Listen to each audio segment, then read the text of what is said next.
Mirchi Bangla originals, আসল গল্পের আড্ডা।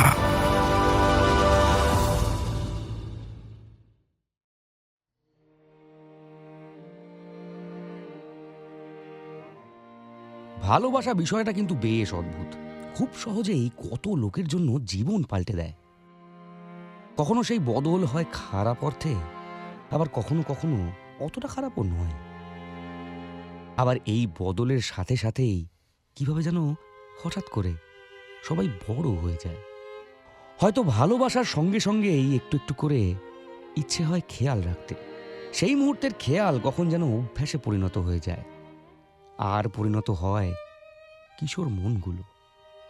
খেয়াল থেকে অভ্যাস, অভ্যাস থেকে বিশ্বাস, আর এই থেকেই তো ধীরে ধীরে গুহা হয়ে ওঠে ঘর, বা কিছু ক্ষেত্রে শুধু একটা ছাদ।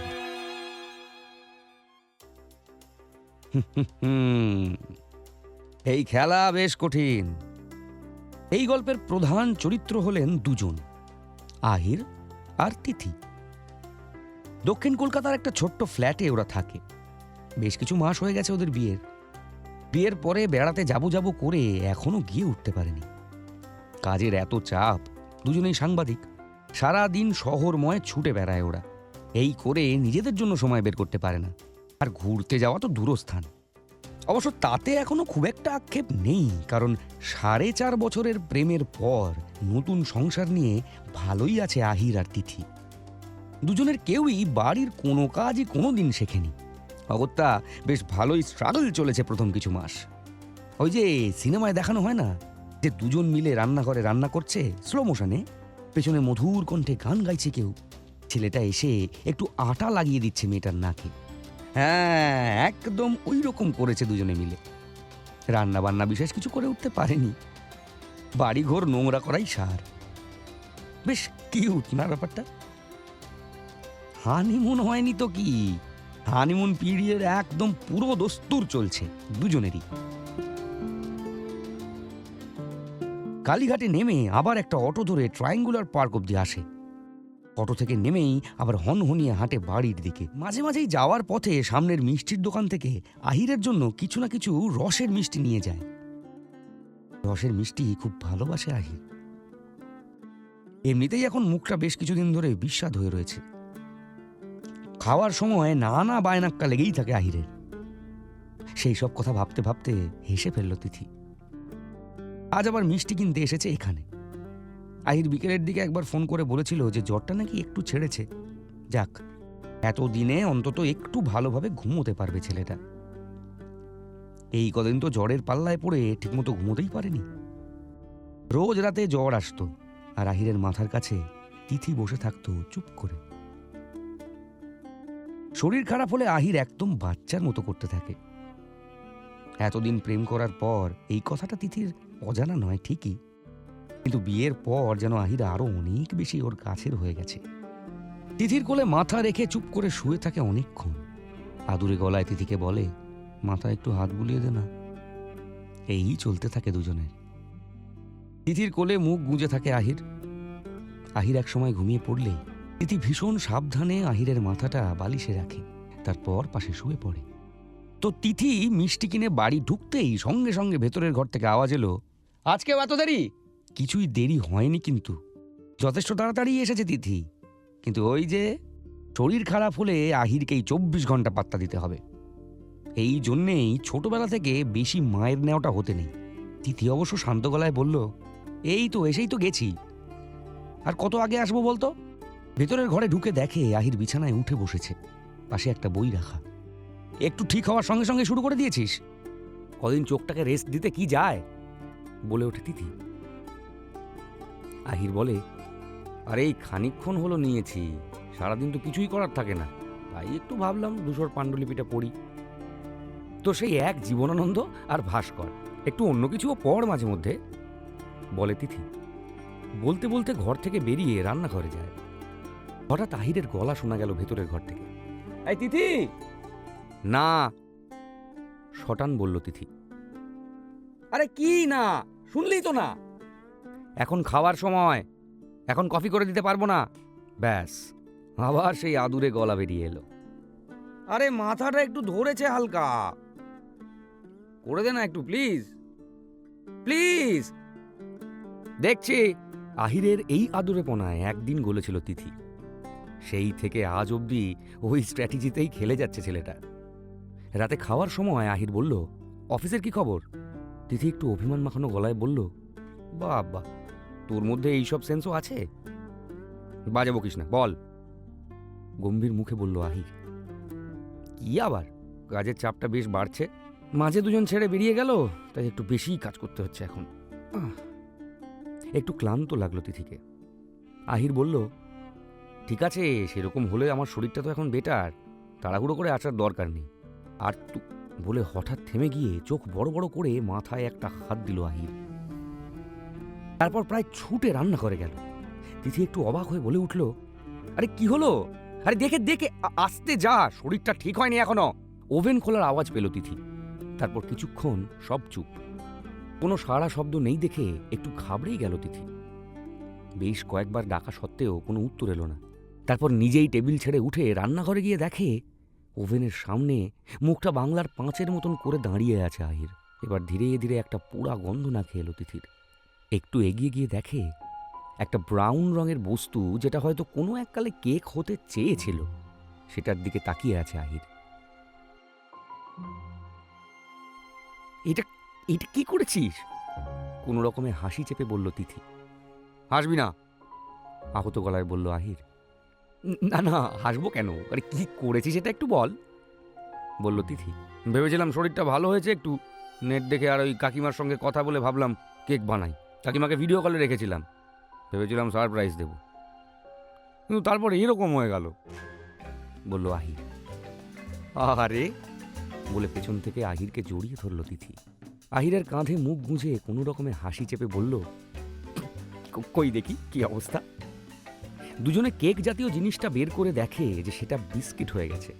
ছুরি দিয়ে রীতিমতন এক্সক্যাভেট না করলে কিছুই বের করা যাবে না। যাকগে, তো সেই অসাধারণ অপারেশনের পর খানিকটা কেটে নিয়ে মুখে দিয়েই তিথি বুঝল যে এটা একেবারেই পুড়ে গেছে। কিন্তু মুখে বলল, ঠিক আছে, একটু তিতকুটে বিস্কুটের মতো হয়েছে।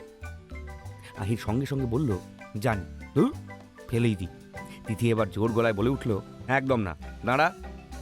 বলে বাইরের ঘরে এসে ব্যাগ থেকে রসমালাইয়ের প্যাকেটটা বের করল। দুজনে মিলে সেই তেতো কেক আর রসমালাই খেয়েই রাতের খাওয়া শেষ করল। সে কি অসাধারণ জঘন্য একটা খাবার, কিন্তু ওই আর কি, একজন ঝামেলা পাকাবে আর একজন ম্যানেজ দেবে। শেষ এরকম পার্টনারশিপ দেখা গিয়েছিল 2001-এর ইডেনে, দ্রাবিড় আর লক্ষ্মণের। রাতে আবার সেই আদুরে গলায় তিথির কোলে মাথা রেখে হাত বুলিয়ে দিতে বলল আহির। আজ আবার কেক পুড়ে গেছে তো, তাই তো খুব কষ্ট মনে, তাই নাকি বাড়তি অ্যাটেনশন চাই। অগত্যা আবার চলল সেই একই রুটিন। কিছুক্ষণেই ঘুমিয়ে পড়ল আহির। আহিরের কপালে একটা চুমু খেয়ে আস্তে করে মাথাটা নামিয়ে বালিশে রাখল তিথি। জীবনানন্দ রেখে আসা হলো বইয়ের তাকে। এসে আহিরকে জড়িয়ে ঘুমিয়ে পড়ল তিথি।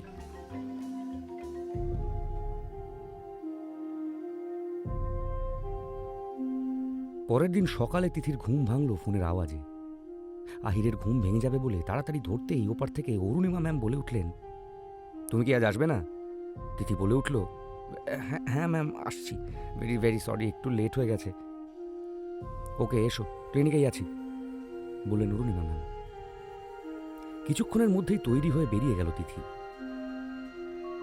বাসন্তী দেবী কলেজ ছাড়িয়ে খানিকটা যেতেই ম্যামের ক্লিনিক। ঢুকে নাম লেখাতেই 5 মিনিটের মধ্যে ডাকলেন ম্যাম। কেমন আছো? বললেন ম্যাম। ভালো, বলল তিথি।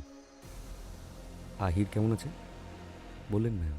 তিথি একবার ম্যামের দিকে তাকালো, তারপর বলল, ঠিক আছে, জ্বরটা সেরেছে কাল। সেশনের পরে বাড়ির দিকে এগোতেই মাথাটা কেমন ঘুরে গেল তিথির। বুঝলো সকাল থেকে কিছু খায়নি। তালা খুলে বাড়িতে ঢুকতেই একটা অদ্ভুত পচা গন্ধ এলো নাকে। ফ্রিজ খুলে দেখে 4-5টা মিষ্টির বাক্স পড়ে আছে, সেইগুলো নষ্ট হয়ে হয়ে এখন অদ্ভুত খারাপ গন্ধ বেরোচ্ছে। সেগুলো ফেলে দিয়ে ভেতরের ঘরে এসে বিছানা ঠিক করলো তিথি।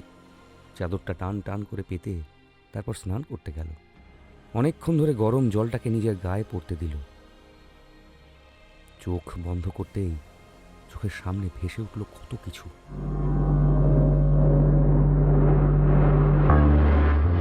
একটা ব্রেকের প্রাণপণ আর্তনাদ, কাঁচ ভাঙার শব্দ, একটা হসপিটাল। ঘাড়ের কাছে কাটা দাগটায় এখনো গরম জল পড়লে কেমন যেন অস্বস্তি হয়, গা ঘিন ঘিন করে ওঠে। স্নান সেরে বেরোনোর সময় ওর চোখ গেল বইয়ের তাকের দিকে। ধূসর পাণ্ডুলিপিটায় যে কত মাস ধরে ধুলো জমেছে তার কোনো ঠিক নেই।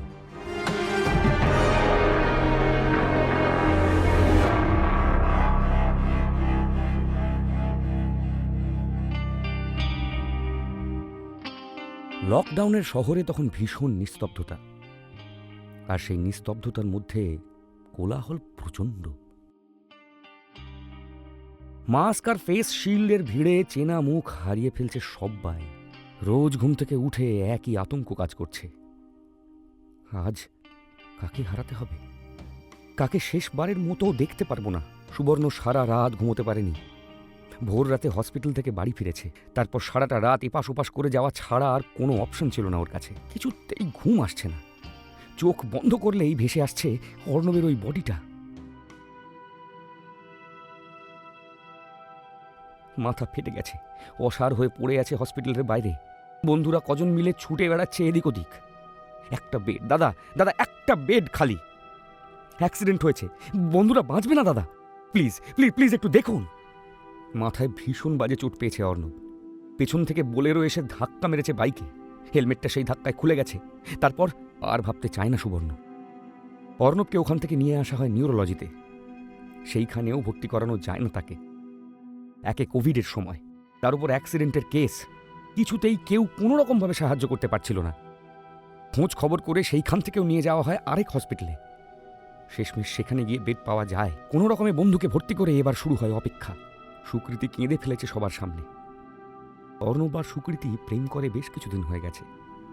ওর মনের অবস্থা কারোর পক্ষে বোঝা সম্ভব নয়। সুবর্ণ তবুও মাথা ঠান্ডা রেখে অর্ণবের বাড়িতে খবর দেয়। অর্ণব জলপাইগুড়ির ছেলে। ওর মা বাবার কলকাতায় আসতে আসতে কাল দুপুর অন্তত হবেই। এর মধ্যে ডাক্তার এসে জানিয়েছে যে অর্ণবের অবস্থা বেশ ক্রিটিক্যাল, আর এখন ওর সাথে দেখা করা একেবারেই অসম্ভব। এখন এই ফাঁকা রাস্তা দিয়ে গাড়ি ছুটিয়ে আবার হসপিটালের দিকে যাচ্ছে সুবর্ণ। গত 1 সপ্তাহ ধরে এটাই রুটিন হয়ে গেছে ওর। বাবা মা চলে আসার পর থেকে অদ্ভুতভাবে লোক সংখ্যা কমতে থাকে ওখানে। এখন বন্ধুরা প্রায় কেউই আসে না, আর কাকু কাকিমাকে প্রায় সবটাই একাই সামলাতে হয়। সুবর্ণ একদিনের জন্য মিস করে না। রোজ ঠিক ভিজিটিং আওয়ার্সের সময় চলে আসে। আজকেও সেই একই ব্যাপার। দুদিকের রাস্তা খাঁ খাঁ করছে, কেউ কোথাও নেই। কেমন যেন গর্জন করছে এই নিস্তব্ধতা। কলকাতাকে যেন চুপ করিয়ে রেখে দিয়েছে একটা বিভীষিকার মতো রোগ। মুহুর্মুহু মানুষ প্রাণ হারাচ্ছে তার কাছে। এ কি রকমের যন্ত্রণা, কিরকম অসহ্য একটা পরিস্থিতি এটা। সুবর্ণ গাড়িতেই বসে আছে, সেই সময় অহনার ফোন। অর্ণব কেমন আছে রে? যতটা সম্ভব কনফিডেন্টলি সুবর্ণ বলল, খুব একটা ভালো না, তবে আউট অফ ডেঞ্জার বলেই মনে হয়। মনে হয় মানে? জিজ্ঞেস করলো অহনা। মনে হয় মানে মনে হয়, যা জানতে পেরেছি সেটাই তো বলবো, চেঁচিয়ে বলল সুবর্ণ। চিৎকার করছিস কেন সুবর্ণ? শান্ত গলায় বলল অহনা। কারণ অবান্তর সব প্রশ্ন করছিস তুই, বলে একটু চুপ করে তারপর সুবর্ণ বলল, আমি কি মেডিকেলে পড়েছি যে আমি এইসব জানতে পারবো? আমাকে যা বলা হয়েছে আমি তো সেটাই বলছি। আমি তো জানি না বলেই বলছি সুবর্ণ, বলল অহনা। হ্যাঁ, তো একদিন নিজে এসে জিজ্ঞেস করে নিলেই তো পারতিস। কই, দেখলাম না তো। সুবর্ণর মাথা গরম হয়ে গেছে এতক্ষণে, গলা একেবারেই নামছে না। আমার তো বাড়িতে, অহনাকে থামিয়ে সুবর্ণ বলল, হ্যাঁ হ্যাঁ, তোর বাড়িতে নানান রকমের সমস্যা, তোর বাবা মায়ের বয়স অনেক, তুই বেরোনোটা রিস্কি, জানি রে, জানি জানি, সবটাই জানি। বলে নিজেকে শান্ত করার চেষ্টা করে সুবর্ণ বলল, অনেক দিন ধরে এইসব কিছু শুনে আসছি রে, আজ প্রথমবার নয় বোধ হয়। অহনা এবার একটু অসহায় হয়ে বলল, সুবর্ণ, তুই এবার কোথাকার কথা কোথায় নিয়ে আসছিস দেখ। আমি যা দেখবার খুব ভালো করেই দেখছি, সেই চিন্তা তুই করিস না রে। তুই বাড়িতেই থাক, কেমন? আমার স্ট্যাটাসে দেখে নিবি, আমি অর্ণবকে নিয়ে খবর দিতে থাকবো, বলল সুবর্ণ। সুবর্ণ, বলল অহনা। একটু চুপ করে সুবর্ণ বলল, বল। এইভাবে কথা বলিস না প্লিজ। অহনার গলাটা যেন একটু অন্যরকম বলে মনে হলো। সুবর্ণর অজান্তেই গাড়ির গতিটা একটু কমে গেল। অহনা বলে চলল, আমি বোধহয় তোকে অনেক কিছু বলেছিলাম যে কেন আমাদের থাকা সম্ভব নয়। বলিনি, বল। হ্যাঁ বলেছিলি, গলা নামিয়ে নিয়ে বলল সুবর্ণ। তাহলে এইভাবে কেন তুই দোষ দিস আমাকে? হয়তো সত্যিই এবার কেঁদে ফেলেছে অহনা। তুই যেটা বলেছিস সেটা আমি মানি না। আমি মনে করি যে আমরা এখনো চেষ্টা করতে পারতাম। তোর গোয়ার্তুমির জন্যই এটা করা হয়ে ওঠেনি, বলল সুবর্ণ। তুই এইভাবে কথা বললে আর কথা বলতে পারবো না আমি, বলল অহনা। বলিস না রে, তাহলে আমার পক্ষে এত কিছু নেওয়া আর সম্ভব হচ্ছে না। চেয়েছিলি তো এইটাই, তো নে, বলল সুবর্ণ। অহনা কিছুক্ষণ চুপ থেকে বলল, আমরা বোধহয় বন্ধু থাকবো এমনই কথা ছিল। বন্ধু থাকতে তুই চেয়েছিলি, আমি হ্যাঁ বা না কিছুই বলিনি, বলল সুবর্ণ। অহনা অনেকক্ষণ কিছু বলেনি। একটা সময়ের পর সুবর্ণ অধৈর্য হয়ে জিজ্ঞেস করল, কিছু বলবি কি? অহনা ফোনটা কেটে দেয়, আর কোনো কথা বলে নাও। সুবর্ণ কিছুক্ষণের মধ্যেই হসপিটালে পৌঁছে যায়। গিয়ে বুঝতে পারে যে বন্ধুটা এখনো আশঙ্কার হাত থেকে ছাড়া পায়নি। একা একা যেন ক্লান্ত হয়ে পড়ছিল। অর্ণব, সুবর্ণ, অহনা তিনজনে বেশ একটা ব্যাপার ছিল কলেজে। কিরকম ভাবে যেন সবটা ভেঙে চুরে গেল। সারাটা দিন বেশ এলোমেলো হয়েছিল। বাড়িতে সবাই জিজ্ঞেস করছিল, কিছু হয়েছে তোর? বাড়িতে এখনো ওর আর অহনার সম্পর্ক ভেঙে যাওয়ার কথাটা জানায়নি সুবর্ণ। রাতে খাওয়ার পর ঘরে এসে দেখে একটা মেসেজ পাঠিয়েছে অহনা। এখন বোধহয় খাওয়া হয়ে গেছে। কাকিমা কেমন আছে রে? কতদিন কথা হয়নি কাকিমার সাথে। জানিস, এই কিছুদিন আগেও কাকিমা একবার মেসেজ করেছিল, যদি এর মধ্যে একদিন যেতে পারি। বলেছিল গাড়ি পাঠিয়ে দেবে, চিন্তার কিছু নেই। কিন্তু আমি না বলেছি। বুঝতে পারিনি যে এই জায়গাটা আমার আর আছে কিনা। ওই একদিন হঠাৎ করে গিয়ে কাকিমার কাছে ইলিশ মাছ খেতে চাওয়ার এখতিয়ারটা আমি বোধহয় হারিয়ে ফেলেছি। না রে সুবর্ণ? অনেকক্ষণ মেসেজটার দিকে তাকিয়েছিল সুবর্ণ। অহনা ওর সেই কবেকার বন্ধু। প্রেম করেছে তো মাত্র 3 বছর। মুহূর্তের মধ্যে অনেক কিছু মাথার মধ্যে চলে এলো ওর। ওদের প্রথম একসাথে ক্লাস করা, পড়া না পারার জন্য দুজনকেই ক্লাসের বাইরে বের করে দেওয়া হয়েছিল। সবকিছু ভাবতে ভাবতে নিজের অজান্তেই হেসে ফেলেছিল সুবর্ণ। আর চোখের কোণে এক ফোঁটা জল চিকচিক করছিল। ওর মনে হলো ও যেন বহু দিন পর হেসেছে। অর্ণবের মৃত্যুর সঙ্গে পাঞ্জা লড়ার মধ্যে যেন হঠাৎ করে ওর আর নিজেকে একা বলে মনে হচ্ছে না। ফোন করলো অহনাকে। দুবার রিং হতেই সুবর্ণ বলল, হ্যালো। বল। গলাটা কেমন যেন ধরা ধরা বলে মনে হলো অহনার। সরি রে, বলল সুবর্ণ। দুজনেই বেশ কিছুক্ষণ চুপ থাকলো। কেউ বুঝতে পারছে না কি বলবে। তারপর সুবর্ণ বলল, অর্ণব ভালো নেই রে, একেবারেই ভালো নেই। অহনা একটু চুপ থেকে বলল, কাকু কাকিমার কি অবস্থা? ভেঙে পড়েছেন, চেষ্টা করছেন না দেখাতে, কিন্তু ওই আর কি, বলল সুবর্ণ। ও, বলল অহনা। শোন না, বলল সুবর্ণ। বল, বলল অহনা। কাল রেডি থাকবি 3টে নাগাদ, বলল সুবর্ণ। মানে? অবাক হয়ে জিজ্ঞেস করলো অহনা। তোকে তুলে নিয়ে হসপিটাল যাব। একটু চুপ করে থাকলো অহনা। সুবর্ণ কিছুক্ষণ অপেক্ষা করার পর বলল, অহনা? অহনা বলল, ঠিক আছে। একা আর পারছি না রে। এইবার সুবর্ণের গলা ভাঙার পালা। আসছি তো কালকে, দেখ সব ঠিক হয়ে যাবে, বলল অহনা। আর প্লিজ একটু ইলিশ খেতে আয় একদিন। রোজ এই তরকারি খেয়ে আর ভালো লাগছে না, বলল সুবর্ণ। সেই যাত্রায় অর্ণবকে ওরা বাড়ি আনতে পেরেছিল। মৃত্যুর থেকে কিছু মিলিমিটার দূরে গিয়ে ফিরে এসেছিল ছেলেটা। মহামারীর ত্রাসের মধ্যে কিভাবে যেন বন্ধুত্বটা বাঁচিয়ে রাখতে পেরেছিল অহনা আর সুবর্ণ। ওদের দুজনের এখন লক্ষ্য হচ্ছে অর্ণবকে আবার স্বাভাবিক জীবনে ফিরিয়ে নিয়ে আসার। সেই ফাঁকে অনেক ভুল বোঝাবুঝি কেটে যায়।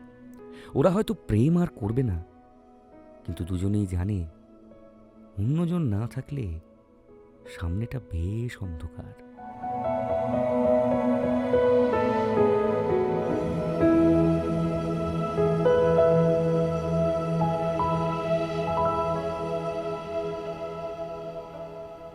দিনটা ছিল ছুটির। ইউনিভার্সিটির মধ্যে লোকজনের আনাগোনা একটু কমের দিকে। সবে সেমিস্টার শেষ হয়েছে, তাই এই মুখো খুব একটা কেউ হয়নি। যদিও স্টাফের লোকজন মোটামুটি ঘোরাঘুরি করছে এদিক ওদিক, আর বেশ কিছু ডিপার্টমেন্টের প্রফেসররাও এসেছেন। মায়ের সঙ্গে বেরিয়েছিল নীলিমেশ। অনেকগুলো কাজ আছে আজকে। পরীক্ষা শেষ হয়েছে সবে, কিন্তু আজকে বন্ধুরা প্রায় সবাই ব্যস্ত। সুযোগ বুঝে ছেলেকে বগলদাবা করে বেরিয়েছেন মা। গরমের সময় গাড়িতে এসি বাড়িয়ে গান চালিয়েছে নীলিমেশ। ঢাকুরিয়া ঘুরে গড়িয়ার দিকে যাচ্ছে গাড়ি। এত সব কাজ করে বেড়ায় মা, বেশ একটু বিরক্তই হচ্ছিল নীলিমেশ। যাকে যাদবপুরের কাছাকাছি আসতেই নীলিমেশ বলল, আমি একটু ক্যাম্পাসে যাব। সঙ্গে সঙ্গেই মায়ের উত্তর, কেন, কে আছে ক্যাম্পাসে আজকে? নীলিমেশ বলল, আরে রঞ্জনদা থাকলে একটু কথা বলবো পেপারটা নিয়ে, সামনেই তো কনফারেন্স। আর তাই তো রে, ফোরন কাটলো মা। কনফারেন্সের এত চিন্তা যে ছুটির দিনেও তুমি স্যারের সঙ্গে কথা বলতে যাবে? আর এই এক রঞ্জনদা হয়েছে ছাত্রদের বেলেল্লাপনাকে তোল্লাই দিতে 1 নম্বরের ওস্তাদ। থামো তো তুমি। রঞ্জনদা না থাকলে কি হতো ভেবেছো ডিপার্টমেন্টার? রঞ্জনদার নামে উল্টোপাল্টা কথা শুনলে বেশ মাথা গরম হয়ে যায় নীলিমেশের। রঞ্জনদা বাংলার প্রফেসর, এই কিছুদিন আগে অবধি হেড অফ দ্য ডিপার্টমেন্ট ছিলেন। এই 4 বছর ধরে কলেজে পড়ার মধ্যে কখন যে আরসি স্যারের থেকে রঞ্জনদা হয়ে উঠেছে বুঝতেই পারেনি নীলিমেশ। আর রঞ্জনদা না থাকলেও কেউ না কেউ ঠিক থাকতো, বলল নীলিমেশ। তারপর একটু থেমে বলল, আর তুমি যা ঘোরাচ্ছ তার থেকে ক্যাম্পাসে বসে আড্ডা মারা বেটার। বলে 4 নম্বর গেটের কাছে গাড়ি থেকে নেমে গেল নীলিমেশ। ছুটির দিন হলেও নেপালদার দোকানে আজকেও বেশ ভিড়। ক্যাম্পাসের ভেতরে বেশ ফাঁকা ফাঁকা লাগছে, তাই ক্যাম্পাসে ঢোকার আগে নেপালদার দোকানের দিকেই গেল। নেপালদার সঙ্গে নীলিমেশের খুব ভালো সম্পর্ক। ক্যাম্পাস খোলা থাকলে রোজ দুপুরবেলায় নেপালদার এখানেই খেতে আসেও। 3.5 বছর ধরে সেইটাই করেছে। মাঝখানে কোভিডের সময়ও নীলিমেশের বন্ধুরা মিলে একটা ক্যান্টিন গোছের চালাতো, সেইখানেও সুযোগ পেলেই চলে আসতো নেপালদা। কলেজের ছাত্ররা মানে নেপালদা বলতে পাগল। কতজনের থেকে কত টাকা যে পায় তার কোনো হিসেব নেই। নেপালদা সব সময় দিলদরিয়া হয়ে ছেলেদেরকে খাওয়ার বন্দোবস্ত করে দেয়। বলে, আগে খাও, তারপর টাকার কথা ভাববে। যথারীতি আজকে নেপালদা নীলিমেশকে দেখেই এক গাল হেসে বলল, কি ছুটির দিনেও এই মুখে হয়েছ? আরে দু বাড়িতে থাকতে ইচ্ছেই করছিল না। বেঞ্চে বসে তারপর বলল, একটা চা দাও না নেপালদা, আর একটা ডিম ম্যাগি দিও। নীলিমেশের ডিম ম্যাগি হতে হতে বেশ খানিকটা ভিড় কমে গেল নেপালদার দোকানে। বুড়োদাকে দোকান সামলাতে বলে নেপালদাও একটা চা নিয়ে এসে বসলো নীলিমেশের পাশে। বলল, আর বলো কি খবর তোমার? আরে এই তো, ক্যাম্পাসের দিকে দেখিয়ে বলল, ভাবছি একটু ডিপার্টমেন্টে যাব, রঞ্জনদার সঙ্গে একটু দরকার আছে। আজ তো এখনো স্যারের গাড়ি দেখলাম বলে মনে হলো না, বলল নেপালদা। আর রোজ ক্যাম্পাসে ঢোকার আগে আমার দোকানে তো একবার ঢুঁ মারেন, আজ তো এলেন না। দেখো হয়তো একটু পরের দিকে আসবেন। নেপালদা এটা বলার সঙ্গে সঙ্গেই নীলিমেশের ফোনটা বেজে উঠল। ফোন বার করে দেখে অনন্যার ফোন, ওর জুনিয়র। ফোন ধরতেই ওই পার থেকে অনেক শোরগোল শুনতে পেল নীলিমেশ। হ্যাঁ রে বল। নীলিমেশ দা। অনন্যার গলাটা শুনে একেবারেই ভালো লাগলো না নীলিমেশের। হ্যাঁ রে বল, কি হয়েছে? বলছি যে এখানে লোকে বলা বলি করছে যে, বলে কথাটা কেটে গেল অনন্যা। নীলিমেশ নেপালদার দোকান থেকে বেরিয়ে বলল, কি কি বলছিস রে? আর কোথায় তুই? এত আওয়াজ হচ্ছে কেন ওখানে? শোরগোল থেকে একটু বেরিয়ে এসে অনন্যা বলল, নীলিমেশ দা, এখানে সবাই বলা বলি করছে যে রঞ্জনদা নাকি মারা গেছে গো।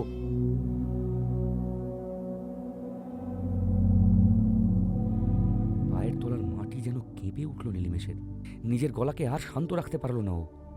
মানে কি বলছিস তুই? হ্যাঁ এখানে সবাই তো তাই বলছে। বলে একটু চুপ করে অনন্যা বলল, কোথায় গো তুমি? আমি এই 4 নম্বরের কাছে, তুই কোথায়? বলল নীলিমেশ। এই তো অফিসে, মাইনে দিতে এসে শুনলাম এখানে, বলল অনন্যা। তুই দাঁড়া, আমি আসছি, বলল নীলিমেশ। বলে সঙ্গে সঙ্গে অফিসের দিকে ছুটল নীলিমেশ। মাথাটা ভোঁ ভোঁ করছে, ভীষণ অস্বস্তি হচ্ছে ভেতরে। না না না না না না না, এ হতে পারে না, কিছুতেই হতে পারে না। কি যা তা সব গুজব রটাচ্ছে সবাই। এইসবের মানেটা কি? কিন্তু খুব তাড়াতাড়ি নীলিমেশ জানতে পারল যে না, গুজব নয়, সত্যি রঞ্জনদা মারা গেছেন। গলফগ্রিনের ফ্ল্যাট থেকে ওকে মৃত অবস্থায় পাওয়া গিয়েছে বলে জানিয়েছে পুলিশ। গোটা যাদবপুর জুড়ে একটা অদ্ভুত মেঘ ছেয়ে গেছে। মুহূর্তের মধ্যে অনেকগুলো লোক এসে পৌঁছলো ক্যাম্পাসে। তাদের মধ্যে কেউ কেউ যে কত বছর আগে পাশ করে বেরিয়ে গেছে কে জানে, শুধুমাত্র এই একটা খবরের জন্য, রঞ্জন চৌধুরী আর নেই।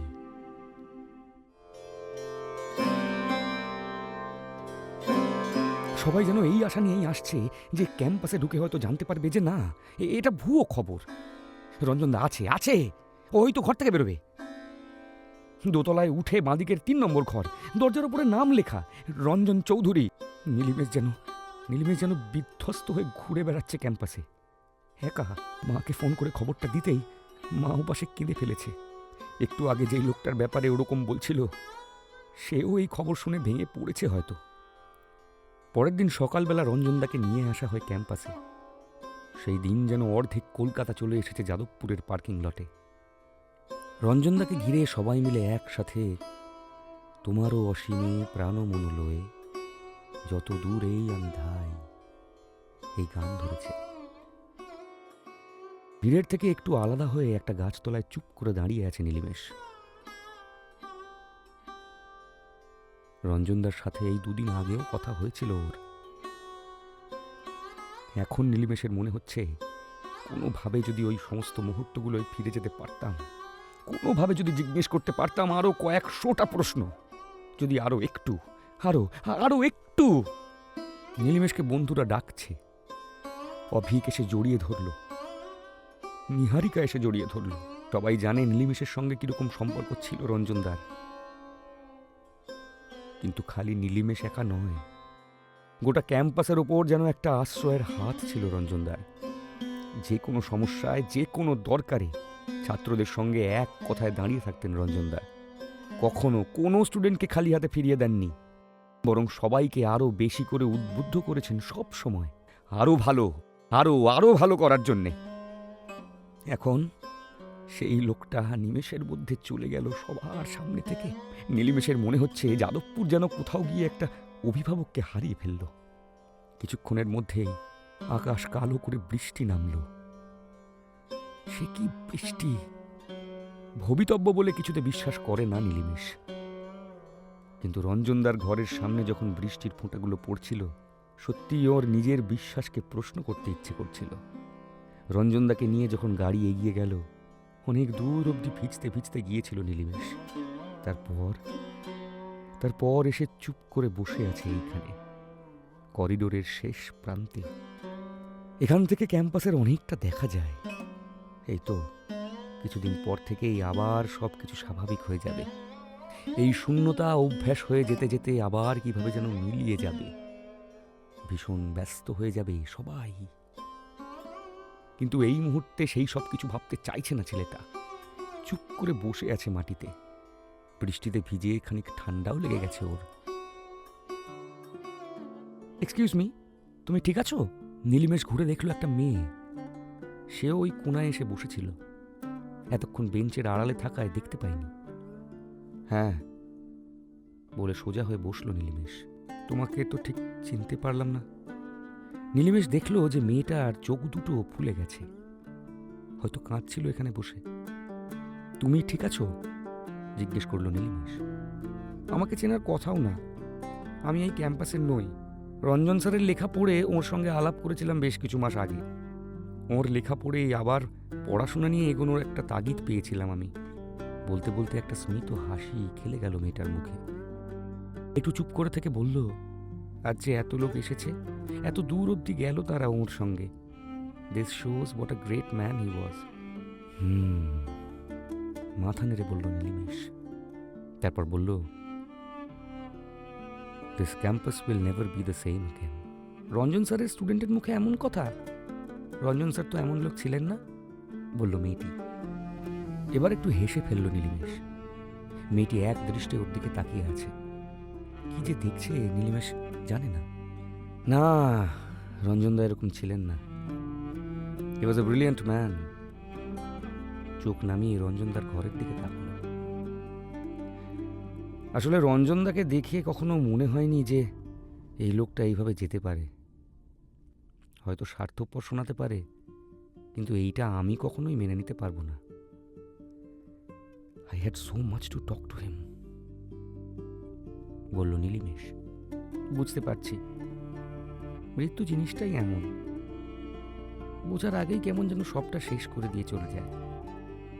মেয়েটা এই বলে একটু থেমে তারপর বলল, এইবার বাকিটা আমাদের ব্যাপার, কিভাবে সেই শূন্যতাটা ভরাবো, এই আর কি। দুজনে চুপ করেছিল বেশ কিছুক্ষণ। তারপর মেয়েটা একটু হেসে বলল, আজকের মতো আমার কাঁদা হয়ে গেছে, এবার কি এই জায়গাটা তোমার? নীলিমেশ হাসতেই মেয়েটা বলল, আমি Tiyasha, Presidency, Bangla, final year. বাড়ানো হাতটা ধরে নীলিমেশ বলল, নীলিমেশ, মাথাটা মুছে নাও, বলে একটা রুমাল এগিয়ে দিয়ে মেয়েটা বলল, চা, বৃষ্টিটা একটু কমেছে। শেষবার রঞ্জনদার ঘরের দিকে একবার তাকিয়ে নিচে নেমে গেল নীলিমেশ।